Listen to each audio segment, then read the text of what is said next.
gift. It's a very, very sweet, esoteric topic. He came to give a form of spirituality that was, different levels of spirituality were present and are present. When we sing on the harmonium, there's all these different keys. The level of spirituality he came to give, it's like it wasn't even on the topmost high keys. He gave another level, a level beyond. Kirtan, is the practice he gave us all. Ecstatic kirtan, not just sitting and doing kirtan, but he taught everyone to dance and sing. One time, when he just started his mission, you could say, there was a householder named Srivas, and he was a local congregational leader. And it wasn't the religion of the local time or place, and so people were opposing it. What is this dancing and singing? This is not some kind of religious practice. Religious practice means ritual, ceremony, austerity, discipline. But why is he teaching this form of religious practice that involves singing and dancing at the top of your lungs? Dancing ecstatically. Sometimes when your yoga chakras come to a very high state, the body becomes ecstatic, right?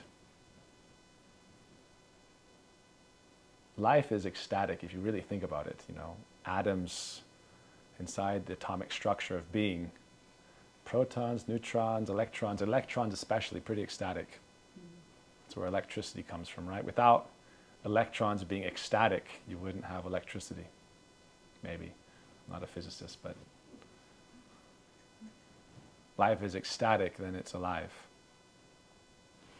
So Lord Chaitanya came to teach a form of ecstatic spirituality. Off the key scale, off the charts, So I want to talk a little bit about that tonight also. Very blissful, exuberant form of spirituality. We practice in this world. When we practice spirituality in this world, sometimes, I was saying this at Soul Yoga, it's like the divine is hiding behind a tree.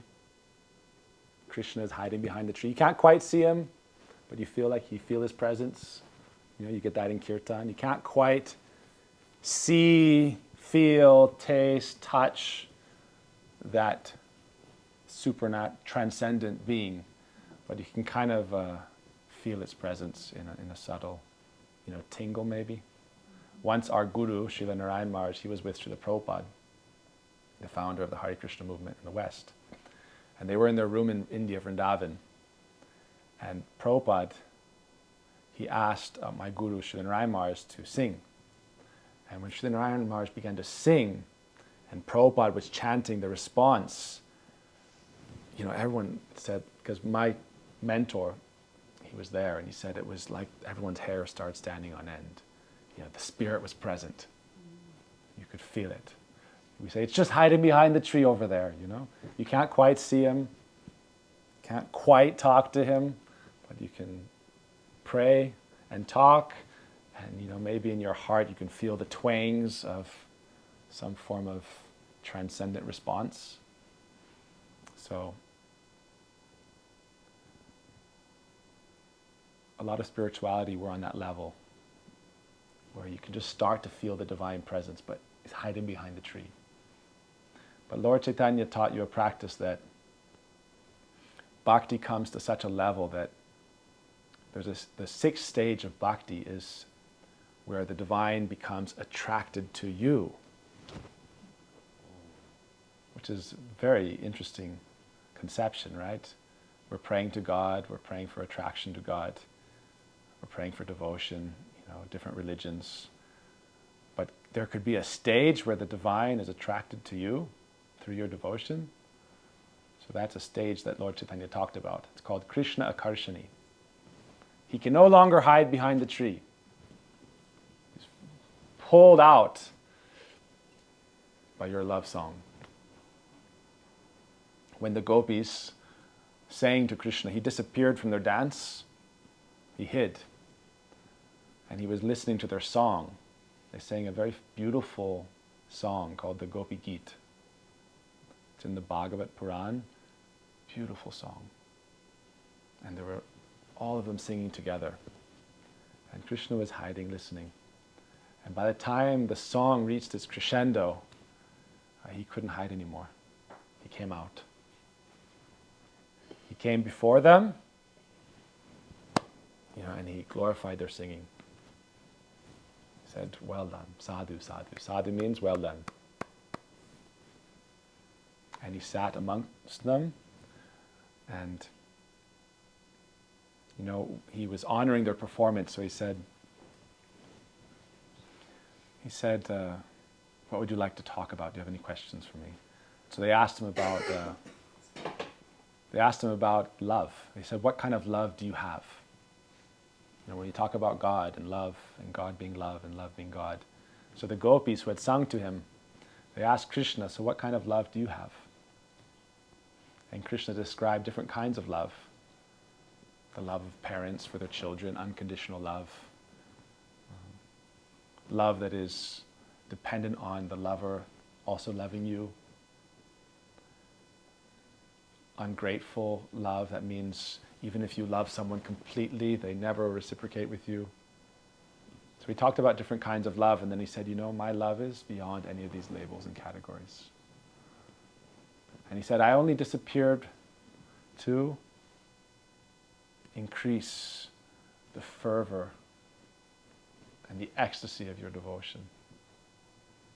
And I'm here again, don't worry. So, spirituality, right? How we approach the divine, but bhakti, how it can reach that level, we're on the keys, even you imagine a beautiful grand piano. Lord Chaitanya taught a form of bhakti that's off the scales, off the charts.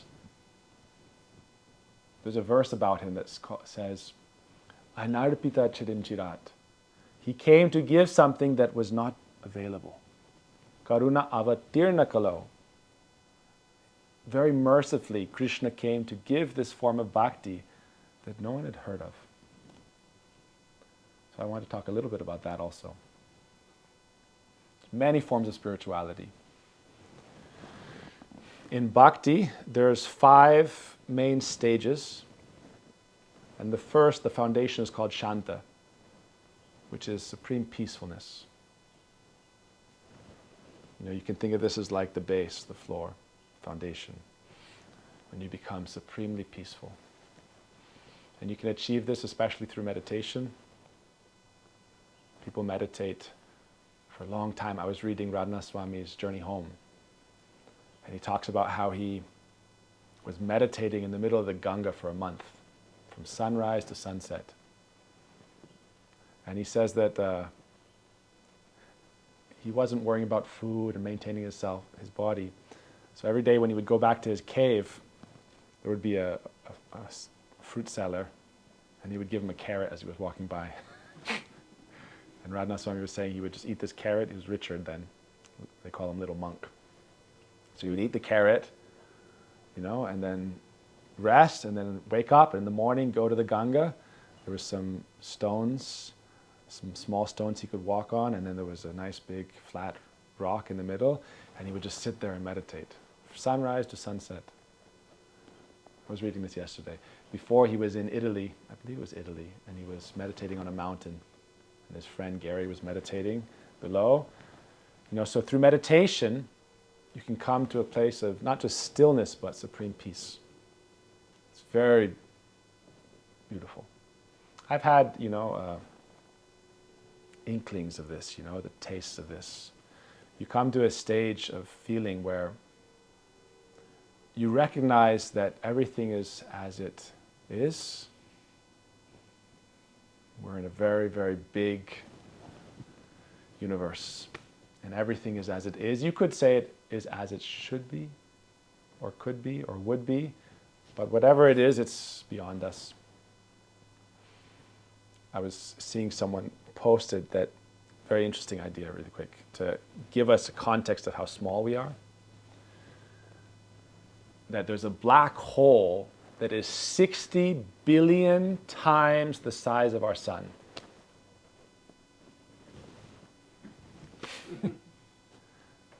And it's just eating planets and light I think of it as the digestive system of the universe. Right? You know, the universe doing pranayam. You know, digesting and exhaling. Some people say, you know, the black holes are giving births to new universes. You know, at the time when, you know, they keep getting bigger and bigger and bigger, maybe eventually all the black holes get together and swallow all the phenomena that we can see with our eyes, and then you know it all collapses together, and then it's night. And then, you know, when they exhale, it becomes day again. The universe begins again. And the Vedic teachings, they correlate that. They say the great Mahavishnu, the final form in whom not just one universe but all universes reside. They say in his exhalation all universes come into being, and in his inhalation they all again withdraw. And this cycle takes 311 trillion 420 billion years. We got a bit of time. We got time. Exactly. Thank you. You know, and sometimes I tell people, God is so kind and merciful. He gives us as much time as we need to choose our experience, and if we want to choose Him and a higher experience. People say, well, why this world? You know, and it's so hard. I said, you know, we have as much time as we need to choose a higher experience of reality than this phenomenal world. You know, the level of the spirit. We are spiritual beings. The Veda teaches that as spiritual beings, there's also a spiritual plane of experience. Not just the bhuva realm, which we talked about at Soul Yoga, that's the subtle, ethereal space, inner space, outer space, that's bhuva. You know, where the mind lives, and consciousness and the intelligence lives, that's the subtle realm. But there's the higher celestial realm, and beyond liberation, there's the divine realm, and we can live there. That's what Lord Chaitanya came to teach. We can live there, but it's a conscious choice. It's a conscious choice and a conscious process and a practice. So back to meditation. You know, Radhanath Swami talks about how he sat there for a month. You know, he said at one point, there's a beautiful story. He has one of his favorite possessions that he kept was this harmonica. You know, that was his traveling companion through Europe, through Middle East. You know, it was calling to him, wanting to be played. It was his desires calling to him, and he offered it to the Ganga. You know, not another harmonica in 1,000 miles, he said. But he offered it. And he said when he offered that attachment that was springing up in his consciousness, because when you become still, you start to be conscious of your awareness and what you're focusing on. Is a stage of meditation, right? That I'm not my thoughts. What are my thoughts? And do I want those thoughts in my life? At a certain point you can decide, no, that thought is, I've lived with it long enough. You know, when you meditate long enough, you can say, no, that thought I've lived with long enough, now you can wish it goodbye. Give it a hug, you know. Goodbye. Offer it to the Ganga. So he said when he offered the harmonica to the Ganga, a few minutes later he heard from the Ganga, you know, from his higher consciousness and inner consciousness, he heard the sacred sound Om. And he began to chant Om.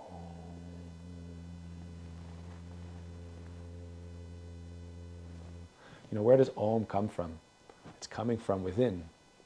It's coming from within the Ganga, it's coming from within God, from in space. If you hear it in space, where is it coming from? It's coming from within God. If you hear it coming from you, it's coming from within, where also God is present. Meditation. It's very helpful. We can all practice this. It's gone. So now we need to go to the next stage, right? A lot of people who meditate for a long time, what happens is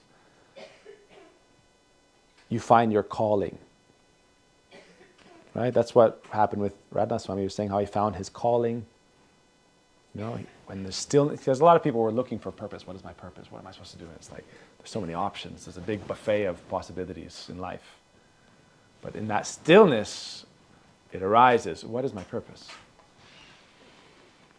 He describes how he not only heard Om, but he heard the Mahamantra. Hare Krishna, Krishna Krishna, Hare Hare, Hare Rama, Rama Rama, Hare Hare. So this, when you find that purpose, that leads you to the next stage in bhakti. From peace, there's a verse about bhakti that says, in bhakti you become so peaceful, you have no desire left. Because, you all right, Marilyn? Bless you. Bless you. You want a cough drop? Let me get you a cough. You want me to get you a cough drop?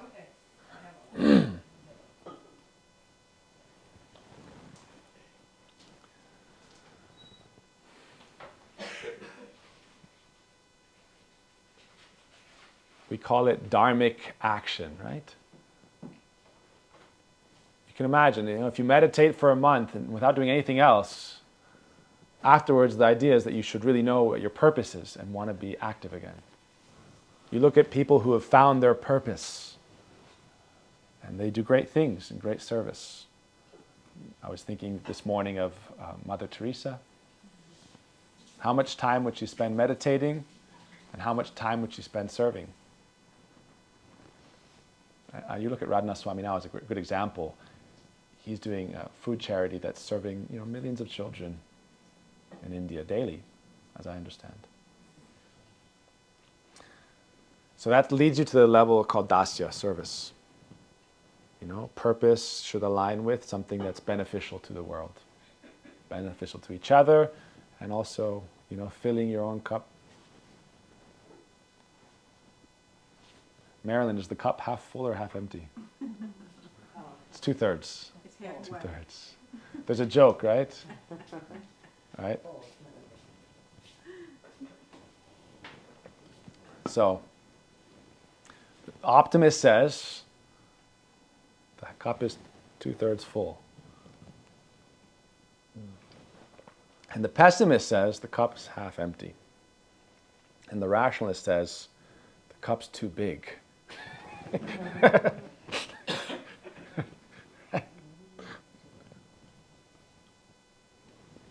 Cut it in half.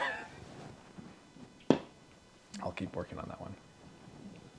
You can always fill it up with more water. The logic just says it's halfway. It's halfway, there you go. It's That's my halfway. math. It's halfway. There you go. It's halfway. You do this and you do that. Yeah, it's in balance. Space is good too, If it was all the way full, you got no space in it.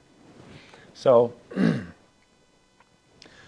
Krishna Bhakta Nishkam Ateva Shanta. Krishna's devotees have no desire. But when they're saying no desire, that means, no desire within the container of this phenomenal world that we see. A different desire is awakened. If you transcend the point of peace and stillness, when you come out of meditation, you don't think, I should just meditate for all eternity. Because that's a form of tamas. Tamas means it's passivity. It's passive. Lord Chaitanya didn't come to teach passive existence. You see, the goal of meditation is not passivity. To be still only. Like I was saying, we wouldn't be alive without the electrons being ecstatic. I was thinking about Marilyn. She's a very ecstatic person. No, you're always in motion. And you're always living your passion. She's a good example of following your bliss in a good way, in the best way. Right? There's a high stage, it's called spontaneous devotion. At a stage of spontaneous love, you're able to just completely follow your bliss. But your bliss aligns with Krishna's bliss at that stage. There's following your bliss in this world where it's separate from the divine. Just chasing your tail of sensory pleasures. Right? But when you learn to follow your bliss and align it with divine desire, then it's called rag bhakti. Rag bhakti is Like I said, Chaitanya, he taught us the level of bhakti that's off the scale, off the charts. I'm going to touch on a few quick stories in a minute. First, I want to talk about this level of peace. Then from peace comes purpose. Purpose in service to the divine. From that comes the next stage, which is beyond even service. Because we say service is a very high goal. Service to humanity, service to God. But there's another stage that comes even higher, and it's friendship. I said, first you come to peace, then you come to service, then you come to friendship. When you're, we say there's 9 stages of bhakti, and the 7th is called friendship with God, where you see Him as your dear friend. And that's like a statement of fact in our conception, that God is our best friend. And He says this. It's actually about, our mission is called Bhakta Bandhav, and it means that God is our best friend. And the devotee is God's best friend. So that's our Guru's title. He was given that title. When you come to a point in your life where you recognize, God says that I am your dearmost friend. He says this in the Gita to Arjuna. Many times. He said, I'm telling you this because I'm your dear friend. I'm trying to help you to rise above worldly things. That you have your duties in life, but then you have your divine life. And your duties in life and your divine life, sometimes they come into opposition. And so you have to choose a path, when the juncture comes where your duty and the divine life, hopefully it can intersect. Going back to the journey home, for Radhanath Swami, his duties in life and his divine life intersected, and he lived his life as a monk. He is a monk at present, serving. So we hope for that chance where our duties and our divine life can intersect, but it's not always like that, right? But friendship, very important stage, friendship with God. And there's an even higher stage. And there's many levels of friendship with God, right? Arjuna is a good example of friendship with Krishna, but when he realized Krishna in his absolute position as the Lord Almighty, he became afraid. His friendship went down. You can read about this in the 11th chapter of the Gita. Oh Lord, you are my friend. And then you see, God as supreme time. And it's pretty scary. Infinite supreme time and will. And I'm just this insignificant speck of consciousness. Oh Lord, who are you, who am I? So his friendship diminished. Lord Chaitanya didn't come to teach us about that level of friendship with God. He came to teach us about the level of friendship with God where even if God were to display Himself before you as the Almighty, you would not be able to recognize Him as your Lord. So he said, Lord Chaitanya taught that Krishna, He's like that in Vrindavan. That His friends in Vrindavan, they can't recognize Him as God. Even when He's doing heroic feats. If you read about Krishna stories, it's full of miraculous feats. Sometimes people say, well, I am God. So, can you lift up this house? Krishna lifted up Govardhan. It's a famous Krishna story. He protected all the villagers when there was torrential rain. He lifted up the mountain on his pinky. I can't lift up a house. I can't lift up barely anything. You can lift up this cup. Just to give you a little bit about the soul in God, we say we have the same quality as God. In essence, that means we're both spirit. But vast difference in quantity. Krishna can lift up the mountain, I can lift up this cup. Krishna can choose to lift up the mountain, that means he has free will. I can choose to drink water, so I also have free will. So the Upanishads teach in some level we have the same essence as God.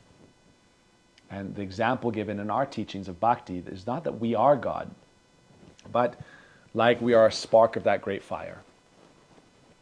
We are a spark of that great fire. And we say when the spark goes away from the fire, it becomes dark.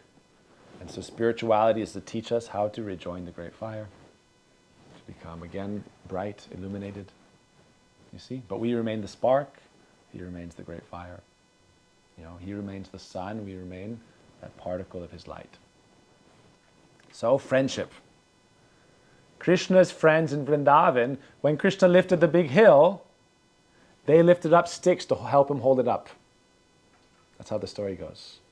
Said, oh no, our friend is holding up the hill. I don't know what entered him, what spirit. They say maybe it was God. Maybe God's spirit, like when Moses parts the Red Sea. We don't say Moses is God parting the Red Sea. We say God, is helping Moses part the Red Sea, right? If you were asked, someone in the Jewish tradition or a Christian, did Moses part the Red Sea or did God part the Red Sea? Right? So when Krishna was lifting Govardhan, they say, that's not Krishna. You understand? Their friendship with him wasn't diminished by his majesty. Oh, that's just our friend Krishna. Sometimes he has this the spirit enters him, and so he does these things. But then, a little bit later, they'll be wrestling with him. This is his friends, the boys that grew up with him in the village. They'll wrestle with him and they'll defeat him in wrestling. They say, if you were God, then how could we defeat you in wrestling? Doesn't make sense. If you were the divine, the almighty, the transcendent, then how could we defeat you? And they pinned him down on the ground. And they say, see, you're not God. You're just my friend, and I beat you in a wrestling match. Now you have to carry me on your shoulders. They would have this game where whoever won has to carry the other on their shoulders. Whoever won, the loser has to carry them on their shoulders. They said, Krishna, Krishna's down on the ground, he's looking up, his friend is pinning him down. I won, see? You're always bragging and saying, I was Ram, and I crossed over the ocean, and I defeated Ravan, and you're saying this and you're that. You're just this, naughty boy, butter thief, I defeated you. And Krishna says, my nose is up, I won. They're wrestling, and whoever goes down, but he says, you know what? The victor is whoever's looking up. I won. You can't fool us. And so he said, Krishna, now you have to carry me on your shoulders. And so Krishna says, okay, get on. And his friend gets on his shoulders. And Krishna, will run through the forest. This level of friendship with God. Lord Chaitanya talked about this. And then he said the next level, in bhakti, there's 5 rasas, that means kinds of relationship with God. The first is the peace one, where you come to peace, say, Lord, your will is your will. I am very small. Please connect me and let me be related to you. Let me realize you. Let me be at peace with your will. And you become very peaceful. And then you come up to purpose and service. And then you come up to that level of friendship. And then you come up beyond that to motherly or fatherly love. You see the Lord as your child. Like baby Jesus, right? Where, Mother Mary says, you may be... No problem. We'll see you next time, yeah. I have some really sweet stories of Radha and her friends, so we'll get there. No problem. There's a sweet story of Krishna's mother, where he was so naughty, always stealing butter from different homes. And so one day she decided to tie him up. It's a famous story. And she spent the whole day trying to tie him. And because he is the divine,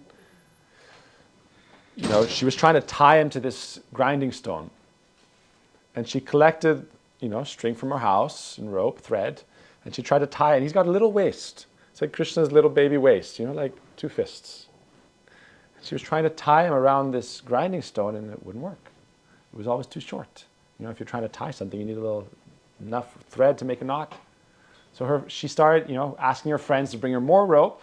And they brought more and more and more until all the thread in her house was finished, all the thread in her friend's house was finished, all the thread in the whole village was finished, and she was still 2 fingers short. And so she was, it's afternoon time now, and from morning she's been trying to do this. She's sweating, and she's calling out to God, Dear Lord, in her heart. And he's answering.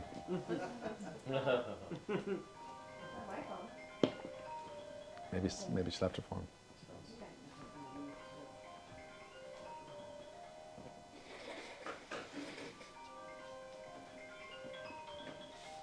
Yes? No, joking, I'm joking. Oh, yeah, it's Krishna. So, in her heart, she's calling out, "Dear Lord," she doesn't believe Krishna is God. "Dear God," even though she spent hours trying to tie him up, and logically it doesn't make sense, right? She's tying more rope, tying more thread, and it's still too short. So, you'd think maybe this boy has some mystical powers. Great yogis can do things like that too. Maybe. So she cries out to the Lord, and Krishna's there looking at his mother, and, according to the scripture, he is the form of the Lord, right? So he's looking at his mother, and he understands her prayers because he's also in her heart. There's an earlier story where she sees the universe in his mouth. Anyone heard that story? There's a story where the boys complain that he ate dirt. He's playing in the forest with his friends and he eats dirt. And they're complaining. He says, "What's the big deal eating dirt? We all come from the earth. We go back to the earth. Everything that we eat comes from the earth, so we eat some dirt." And they complain to his mother. His mother comes, "Open your mouth." And when he opens his mouth, she sees the whole universe. And then she sees herself within his mouth, looking at him, but yet she doesn't think he's God. Lord Chaitanya has taught that this is like a level of motherly love that even though the majesty of God is present before her, it doesn't diminish her motherly affection or love. She says, "No." And when she sees the universe in his mouth, she calls some priests. She says, "Some wicked spirit entered him or entered me, and I don't know what I saw." So they get cow urine, which dispels ghosts, and they bathe Krishna in cow urine. And Krishna thinks, "Why did I do that?" Right? So Mother Yashoda, even though all day long she's trying to tie him, it's not working. When she's praying to God and crying, then Krishna, seeing that, he smiles and he lets himself be tied by the original thread. And he's bound up. So Lord Chaitanya said that level of love, like a mother for her son, that even Yashoda, his mother Yashoda, when she saw him like 60, 70 years later, he's an adult, but he still looked very youthful. Said he never had a beard, mustache. He always looked like a 16-year-old youth. Even when Krishna, he was over 100. So she saw him. He had been gone for a long time. And to her, she still looked like her little boy. Because that mood and relationship we had with him, "Oh, you're my little son." So it said even at that age, she embraced him and cuddled. So Lord Chaitanya taught about that. But actually Lord Chaitanya, then he says the next stage, so you have that parental mood with God. And we say it's different for different people. You may want that kind of love and relationship, and that may be part of who you are. We say in our spirituality that the goal of life isn't becoming something you're not. That doesn't make sense, right? The goal of spirituality shouldn't be, "I am not this." That means I am not happy with who I am, so I want to do some kind of practice and become something else. We say that's not, in our practice, the goal of spirituality. We say whatever we are, the goal is to discover and to awaken, right? Not that, if I could just become like that person, if I could just become like Krishna's mother, right? The goal of spiritual life is to become who you truly are and to awaken and be present in that. So it's a process of discovery, and we say the soul is divine. And so how can we realize that divine spark and be present with that? So I'll tell you the 5th level. So we have peace, service, purposeful service, then friendship, then the stage of love like a mother or parent, and then the stage of divine romantic love. So this is what Lord Chaitanya, that's when it's like really starting to hit the notes, that romantic, ecstatic love with God, like the gopis experienced. This is really his essence. He came to taught especially that level of friendship, the level of parental love, but especially that romantic love. He said that romantic love, it's the original force, the original essence, the original quality, called Adi Rasa. Adi means the beginning. Rasa means the mellow or relationship.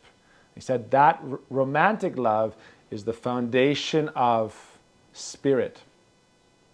The foundational, like note. Like you have these different notes, different kinds of relationships. But the foundational principle that is the source of creation is that divine love. We have romantic love in this world, but then you can enter a stage of romantic love with the divine. And that's what Lord Chaitanya came to teach. But not just any kind of love, romantic love. Then there's another note, another higher, Again, this is very high. So I'm going to tell you a few stories about that. All right? Maybe we take a brief pause. Relax and stretch.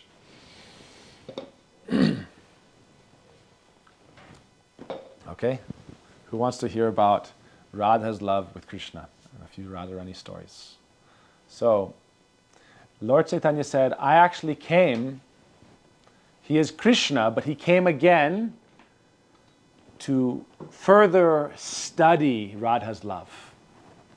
How to study? Through personal experience. If you want to study experience, you have to get into it. So Krishna said, we told this story at Soul Yoga. No, we told it in Woodhaven, right? We told about her dream and then how he was aspiring for that. So we talked about that in Woodhaven on the full moon, Gaur Purnima. So Chaitanya said, actually my focus, I want to understand,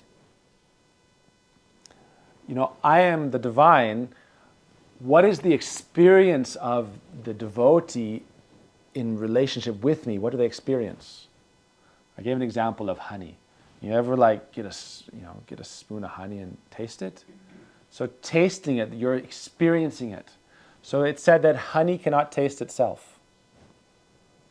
It may be great to become honey, like we want to merge with the absolute. It may be great to become honey, but if you lose the ability to experience, then how are you going to taste anything? So we say the devotee, when they are meeting with God in love, like his mother, like his friend, or like a beloved, then Krishna is the most sweet of sweetest things, right? So sweet. So he's thinking, what is that sweetness that they are tasting? They're playing, like when the gopis were dancing. You've heard of the rasa dance? The dance of love where Krishna's dance. It's like Krishna was dancing with everyone, but yet everyone felt like they were dancing just with him. That he was completely, you imagine he's dancing with thousands of girls, gopis. You might, when's he going to come back around to me? But he was dancing so swiftly or beautifully that he was with everyone fully present. Some people say he took so many forms. They took a form just for each young girl. But he's looking at them and he's saying they're experiencing an ecstasy that even I cannot comprehend or taste. Because he is the subject and the beloved and they are the lover. We say God is the beloved, right? God is the beloved and all souls have some quality of love for God. But he wants to know what it's like to experience that. Right? He's seeing how they are, it said when they're dancing with him, they're dancing so beautifully and he's congratulating them and he takes he has a yellow shawl and he'll wipe the perspiration from their foreheads and congratulate them and they're singing and dancing and their love that they have for him, when it's reflected back into them, they become so ecstatic that he is astonished seeing it. Especially when he sees Sri Radha, his dearmost. She is the ontological top and supreme of all Shakti, divine feminine. So when he sees her love, he becomes completely astonished and bewildered. We told stories about this. So he has that desire, I want to understand what it's like to experience me as you do. Because Sri Radha has the capacity to experience Krishna like no human soul, we're not human soul, but no jiva, atma can understand. Right? She is the supreme divine. So therefore he comes as Chaitanya. I want to feel what your love is like. So I'll tell you a couple of Radha stories. And he said, not only do I want to feel what that love is like, but I want to offer the opportunity to not that others can also feel what Radha's love for me is like and serve with her. Understand? So, the topic you could say is from becoming a muni, which means supremely at peace, remember that level of peace, to becoming a manjari. Manjari means Srimati Radhika's personal, closest friends, who are her personal assistants. So I'll give you what that means in a couple stories. I was thinking it's very appropriate because you were singing Priya Priya, that beautiful song to Radharani, and no one can call Radharani Priya but Krishna. Right? We can't call her when we're calling her the beloved, we're saying, oh, you are the beloved of Krishna. So that's a song like Krishna singing to her. Priya Priya. You cannot say, oh, Radharani Priya, like, oh beloved, she is not my beloved, right? That is only Krishna. So that song you're saying is like Krishna singing to her, Priya Priya. Right? Who is she the beloved of? She's the beloved of Krishna. So Radha, Chaitanya, or Krishna is God who wants to understand his dear most beloved Priya Priya Radhe. So I'll tell you a few sweet stories. We sang to Sita, right? Sita is a very high form of the Divine Feminine. And we say Radha and Sita in one level or one essence. But sometimes she's Sita, sometimes she is Radha. So as Radha, she has a level that generally Sita does not exhibit. And that is called her ability to completely control Krishna. If we look in the Ram stories with Sita, Sita lived a hard life. Very difficult life. And she was a very dutiful, loving wife. But Radha, there's no historical evidence that she ever married Krishna. What Lord Chaitanya came to teach is that divine love for God is beyond any kind of structure or institution. Marriage is also an institution, right? Mm-hmm. Divine love for God is beyond human law. It's divine law. You don't need a marriage certificate to have a loving relationship with God, right?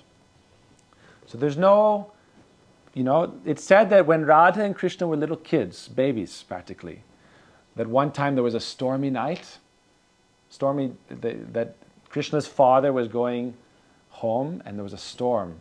And then he saw this golden goddess appear and say, oh, let me protect your child. It's a dangerous storm, there's lightning and thunder. And so the father, she's appearing as the goddess, beautiful, effulgent, supremely peaceful, beautiful goddess. So he gives his child to the goddess, and he says, don't worry, he'll be safe. And then they go under a beautiful banyan tree. And Father Nanda, Krishna's father, goes into a kind of divine trance. And then the creator god Brahma, who you may have heard of, he appears.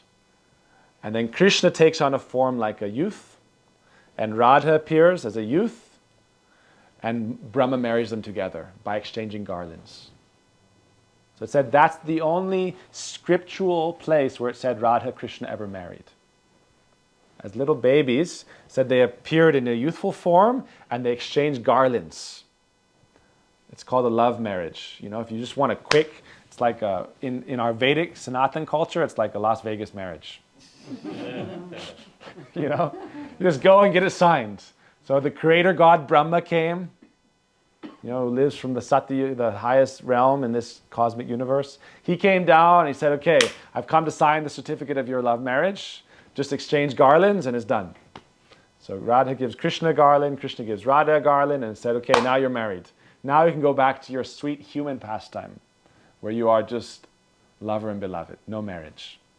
So that's the only place where it said they had some, marriage, but it was only a marriage of garlands. So I'm going to tell you a sweet story. Because they are not married, Krishna can never even try to control Radha. In marriage, sometimes, there's the games we play as, your duties, my duties, And especially in Indian culture, the husband is seen as the boss, right? This is the, in some places, in some parts, in some times. Radha has none of that. Sri Radha, if Krishna tries to pull anything on her, she just sends him away. So she's very, she's very beautiful, very gentle, very graceful, but very strong. So it said one time she was in a sulky mood. And Krishna tried to approach her. So when they would meet, he would come from his home, she would come from her home, sometimes in the middle of the night. And they would meet together. And if Krishna was late, sometimes she would say, nope, tonight we're not meeting. Tonight, he's, I just want to talk, let me just see you for a minute. Nope. So she has her friends that she kind of puts out, standing guard at the entrance of her flower grove, her bower. Those are called the manjaris. Little, beautiful young girls. She has her friends that are like the same age as her. So she is like, you can imagine, 15, 16. Krishna is also like 15, 16. They're only 2 weeks apart. So Krishna is 2 weeks elder. So she has her friends like the same age, like in our Didi's upstate, Lalita, Vishaka, same age friends. Actually, Lalita is a little older, 27 days older, and Vishaka is the same birthday as Radha. So when Radha's birthday, it's also Vishaka's birthday. Her two best friends, you can think of it like that. So her two best friends, they're the same age. But if she's really upset with Krishna, or even if she's not upset, but she wants to bring him under her control, in the lover's play, then she posts her younger friends. They're called the manjaris. She posts them at the entrance to the flower kunj. She says, if that naughty Krishna comes, don't let him enter.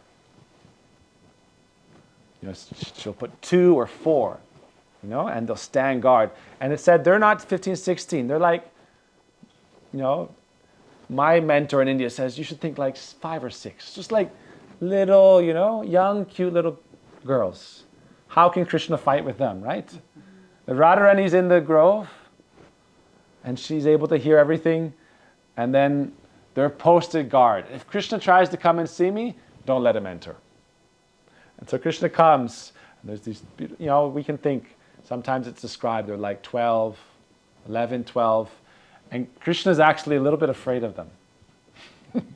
He knows that they're so dear to Radha, if he tries to, pull a fast one, or if he doesn't, they're carrying Radha's order, her mandate. So if he tries to, circumvent them, he'll definitely not be able to break her sulky mood. So it said when he tries to, this is what Chaitanya, he was, again, this wasn't in Indian thought or Indian spirituality before Chaitanya came. This idea that the soul can also become, it said that these gopis, these young friends of Radha, are so close with her, such dear friends with her, that when she is in her loving affairs with Krishna, they actually experience what she is feeling. They can experience Krishna's embrace like she is feeling. Said it's called Prem Kaivalya, which means a very high stage of divine love where the devotee and their Ishtadev, the devotee and their worshipful deity, can experience a oneness of heart. So Krishna, if you remember, he wants to understand what Radha feels when she's meeting him. Right? He wants to experience what it's like, what she experienced him to be like. So the soul that has that quality, not that we become that, but the souls that have that potentiality, that quality in their divine spark or essence, to be like Radha's dear friends, they can also feel what she feels, in her essence, in her exchange with Krishna. It's a very high topic, right? A very high conception. But she trusts them completely. She trusts them completely because she knows she doesn't see them almost as separate from herself. That's why they're called like handmaiden. It said she sees them like her own hands.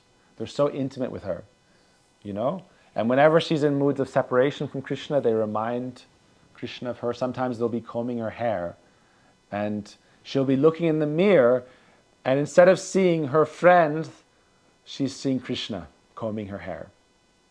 Right? Because they're reminding her so much of her love for Krishna. So, Krishna is trying to meet with Radha. She's in her sulky mood. That said Radha, one of her topmost qualities is that sulky mood called man. And so Krishna, he's always trying to break her man. I'll tell you one funny story. This is like their game, you know? She's sulking, or she's in man, or she's angry with him, and he's trying to break her mood. So he's trying to all these different ways. He comes, you know, she has a beautiful flower bower. You know, you can imagine a set of walls, like, you know, Japanese houses, they have like paper, very thin. So in Vrindavan, Radharani, they're all just flowers. But sometimes they're tied together, so you know, you'd have to break them to enter. It's not like you can just part the flowers. They're tied together as a very fine mesh. So, you know, and Radharani has her guards posted at every side. And who are her guards? These little girls. How are you going to fight with them, right? If you want to fight with somebody, you think, oh, she's going to have some big bodyguard or sentry. Then Krishna could fight with them. How is he going to argue with them, you know? And it said when he's trying to enter, you know, they'll hit their fingers at him and say, nope, you know? Krishna's like, he submits to them. It said Krishna, he'll bow at their feet. This is described in our scripture, that Krishna, he'll bow at the feet of these young girls because he cannot argue or fight with them, because Radharani is there sitting inside saying, don't let him in, right? So he goes back. One of the stories goes that he thinks, how to break her mood. So he talks with one other gopi who's favorable to him. Why? First of all, one of the reasons, why is Radha mad at him? He said one time he was with Radha, you know, and he has so many devotees, so many people he's trying to please. So one time, by accident, he called Radha the name of a different gopi. That's a good way. That's a good way to get her mad. He called her the name of her chief rival gopi named Chandravali. So he's with her, and he's decorating her hair, and he's talking with her. And then her friend asked Krishna, how does Radharani look today? You know, because they dressed her very beautifully. She has flowers, and she's very beautifully ornamented.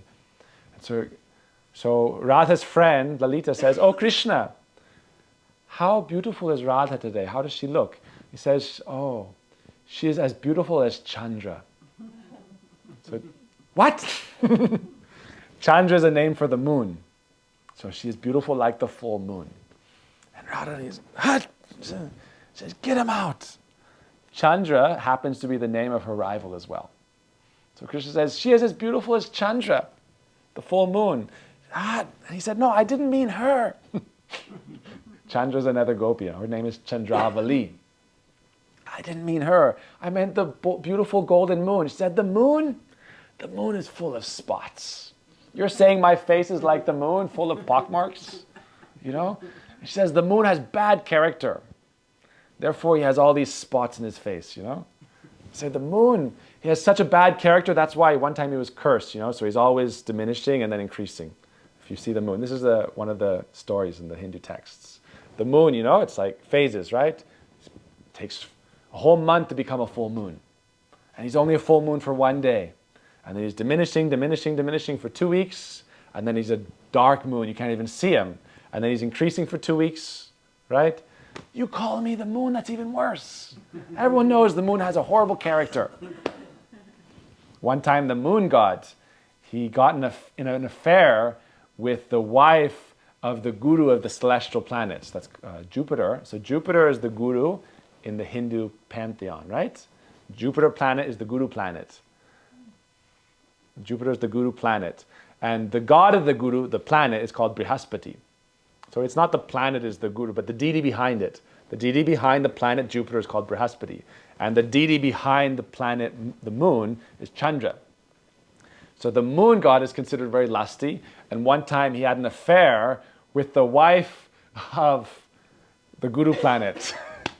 So you imagine they didn't have a very good relationship after that. What happened to him after that? Well, he got cursed and he starts diminishing and increasing. So it takes a whole month to be a full moon again, you know? Bad character. So Radharani said, you call me the moon, it's even worse. So, you know, that's one of the many reasons. Sometimes you get sulky with Krishna. But it said that's how, you know, Krishna may say, if they live together, he say, I bought the house, you know. It's not like that. You know, Radharani's, it said Swadhina Bhartrika, that means she is always the lover who is able to control her beloved.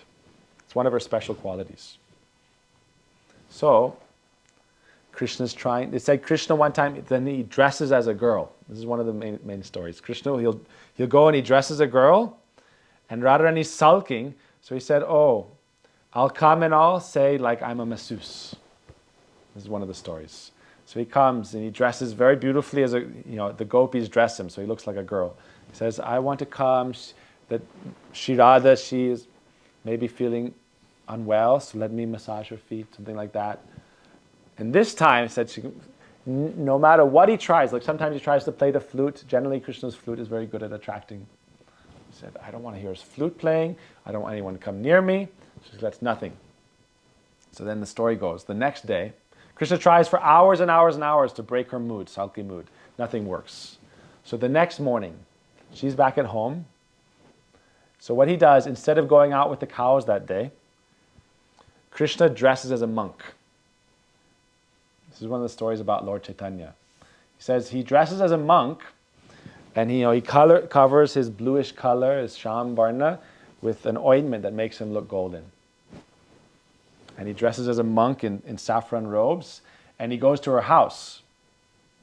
And he knocks on the door, and in Indian culture, if a monk comes to your door and begs, then you'll give him some rice, you'll give him, vegetables, whatever he needs to eat that day. That's the culture. Buddhist culture is also like that. If monks come begging, you'll give them.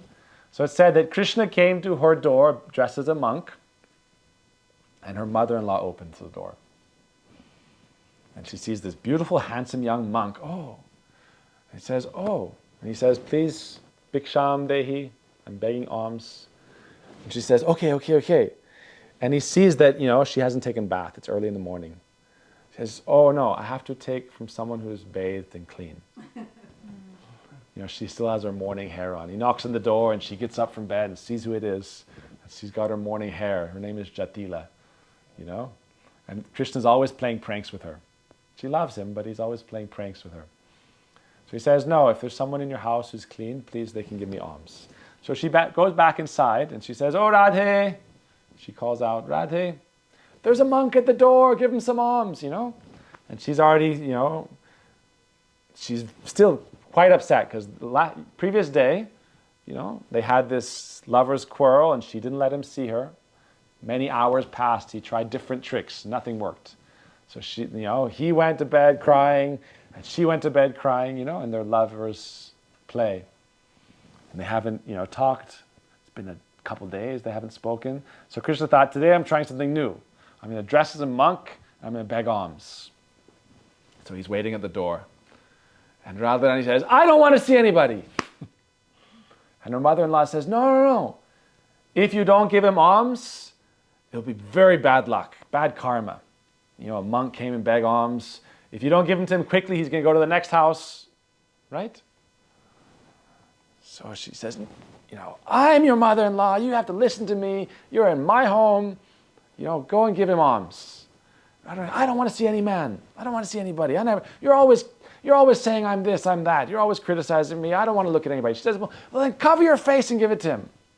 They're having, Krishna's outside standing and he hears them arguing. You have to do it. I don't want to do it. Do it. So they said Radharani goes into the kitchen. And they have a beautiful plate and she puts some rice on the plate. I've done this when I lived in India 15 years. Every 2 weeks we do this. We go and beg alms for the temple.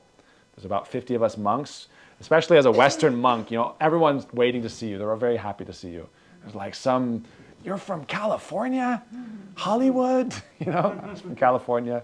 And you're coming to beg a palmful of rice for me? So we go every 2 weeks. We have like 5-6 routes. And we all, we come back and they love to give it because they're saying, oh, in that way I get to offer my food to God, because we cook in the temple and then we feed it to everybody. So, Krishna's like that. He's with his begging bowl. No begging bowl, just his hands. She makes the plate. She puts some rice. She puts some turmeric. Turmeric is very auspicious, and you turmeric, use it for different things.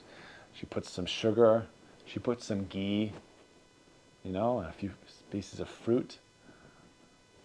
And then she goes and she covers her face. And she's with a couple of her friends. these young manjaris. And she covers her face, and as she's going, she feels some tingling on her left side. Tingling, it said that for women it's very auspicious. On your left side. For men, right side. Your eyes throbbing, this and that. So she's feeling this, and she's thinking, why is this happening? And she's still in like a little bit of an angry mood. She's thinking, that Krishna, she can't stop thinking of him. Sometimes they're arguing, and Krishna's like, well, I know you can't stop thinking about me, so just, get over it. Let's meet again. So she's thinking of Krishna and all his, naughty tricks and everything he does.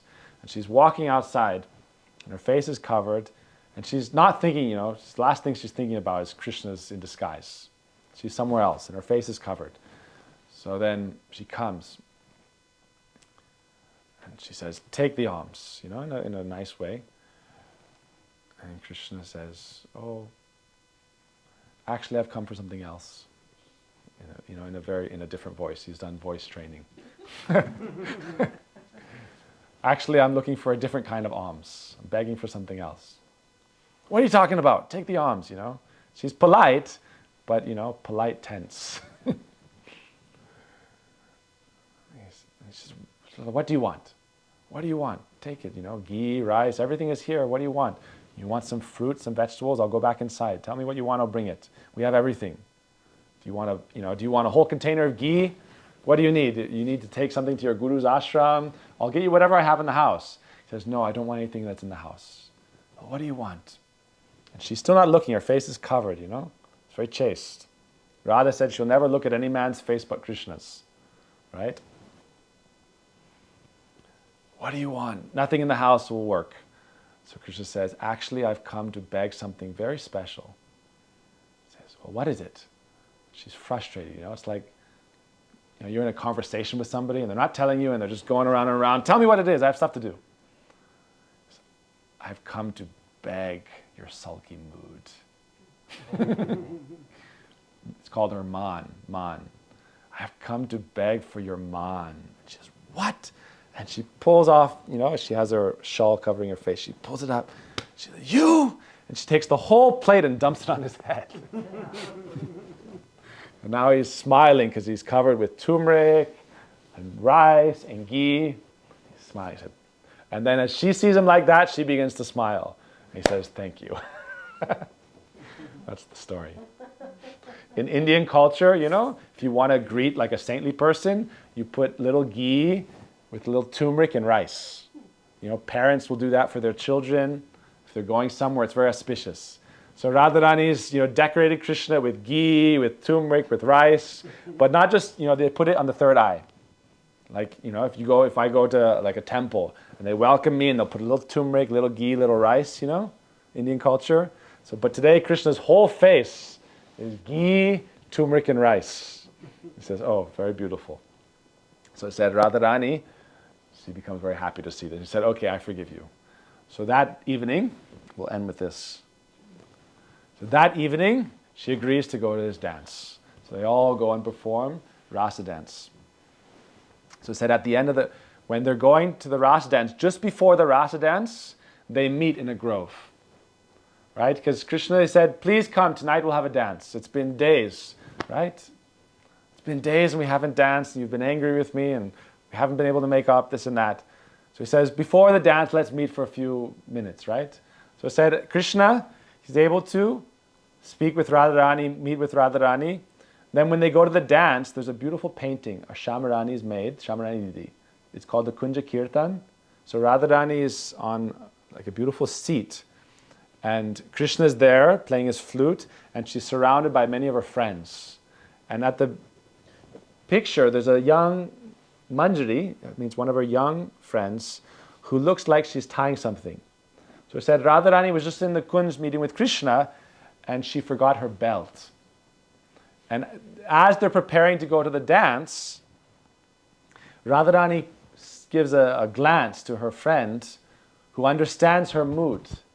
And that, oh, she's missing something. We forgot to tie her belt. So she goes back into where they were just meeting with Krishna, brings Radharani's belt, and without anyone noticing, she's able to tie her belt. And then after that is tied, it said they all go and perform the rasa dance.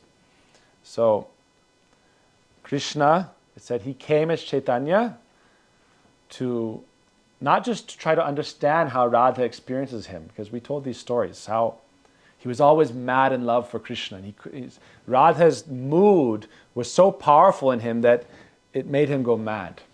Chaitanya said for 18 years he lived mad in love, right? He lived in a little space called Gambhira.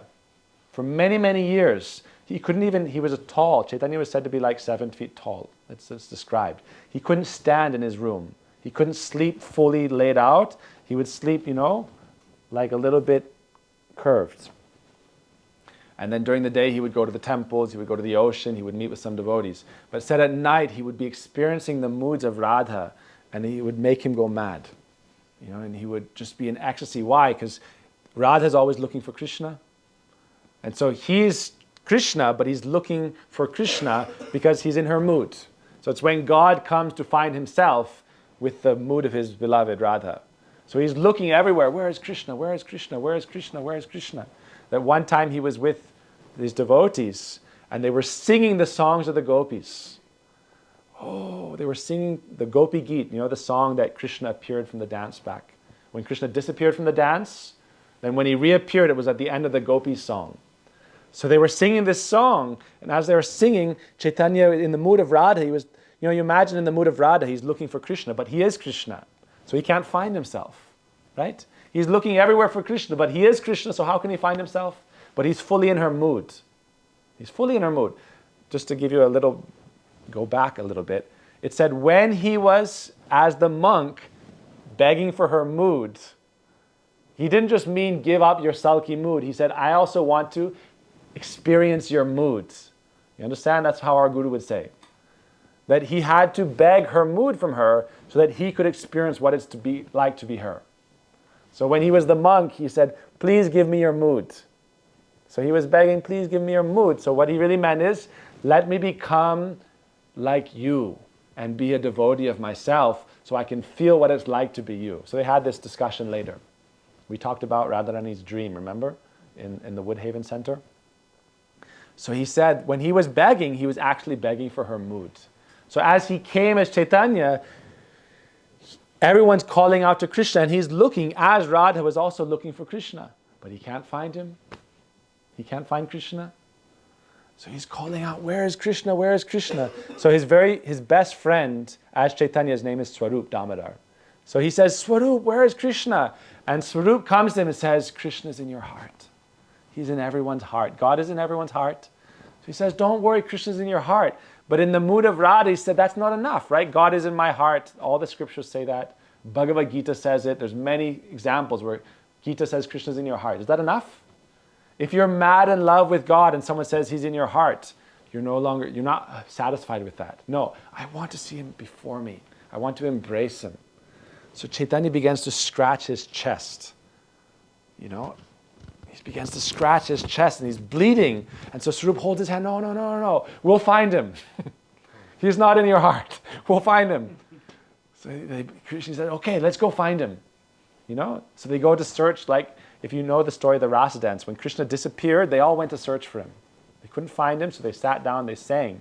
So Chaitanya begins to search. He said, Krishna must be here. And they lived in Puri, which is by the ocean. And there were sand dunes. They were having this discussion in the sand dunes. And Krishna began to dig in the sand. Chaitanya, he began to dig in the sand. One time when we go to Puri, if we go to Puri, I'll show you this deity, my favorite deity after our deities, and the deities in Vrindavan. Chaitanya began to dig in the sand, and then he saw, he came to a head. And he dug more and more, and he revealed the whole deity of Krishna. Big deity of Krishna. If you go to Puri, you can see him. He's like human size. And he began to cry, I found Krishna. And he embraced him. And he went and gave him to Gadadhar, who was speaking. He said, I found Krishna, let us worship him. So that's the tradition to end, why we worship a deity of Krishna. We understand God is in our heart. But when love becomes so intense that you cannot bear to not see your beloved, then you worship the deity form. That's why in Hindu culture, we worship deities. People say, that's just an idol. Love makes the idol into God. That's the Hindu tradition. We don't say stone is God, right? But it's energy. Matter is just energy, right? That's what Einstein said. Matter is just energy, different states. So the Hindus say, no. From God comes all energy, so he is also in some way inconceivably intertwined with his energy. That's why we say God is within every atom also, even though he is transcendent.